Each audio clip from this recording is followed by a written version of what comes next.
नमो शेतकरी सन्मान योजनेच्या लाभार्थी महिलांचा लाडकीचा हप्ता कमी होणार। लाडकी बहीण योजनेतील 8 लाख महिलांना फक्त 500 रुपये हप्ता। नमो शेतकरी सन्मान आणि लाडकी मिळून 1500 मिळणार। नागपुरातील शिक्षक भरती घोटाळ्याचा मुख्य सूत्रधार निलेश मेश्रामच्या शाळा आणि संपत्ती पोलिसांच्या रडारवर।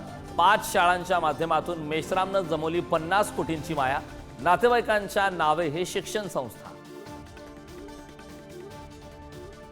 पुण्याच्या मंगेशकर रुग्णालयातील गर्भवती महिला मृत्यू प्रकरणी आज कारवाईची शक्यता। ससूनच्या चौकशी समितीचा अहवाल काय?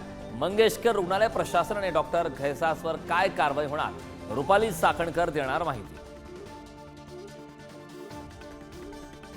राज्य मंत्रिमंडळाची आज महत्त्वाची बैठक। राज्यातील अवकाळी पावसामुळे झालेले नुकसान आणि पाणी टंचाईचा आढावा घेतला जाणार। मंगेशकर रुग्णालयाच्या चौकशी अहवालाबाबत कॅबिनेटमध्ये चर्चा होणार।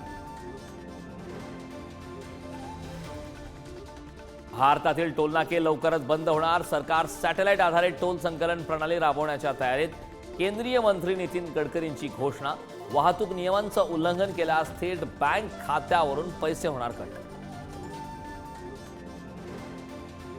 उद्यापासून मुंबईकरांचा लोकल प्रवास सुपर कूल होणार। मध्य रेल्वे मार्गावर एसी लोकलच्या फेऱ्यांमध्ये वाढ। एसी लोकलच्या 14 फेऱ्या आता वाढणार।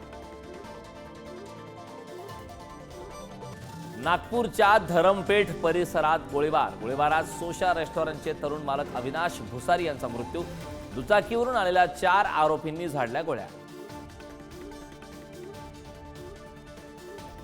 घरात चोरी करून पळणाऱ्या चोरांशी भिडली तरुणी। पालघरच्या आदर्शनगर परिसरातील घटना।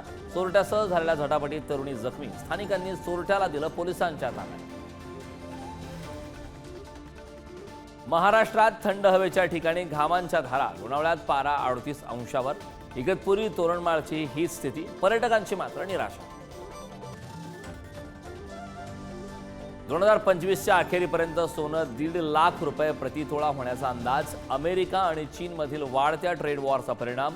मंदीत ही अर्थव्यवस्था सावरण्यासाठी सोन्याच्या मागणीत वाढ। विदेशी गुंतवणूक फर्म गोल्डमॅन सॅचसचा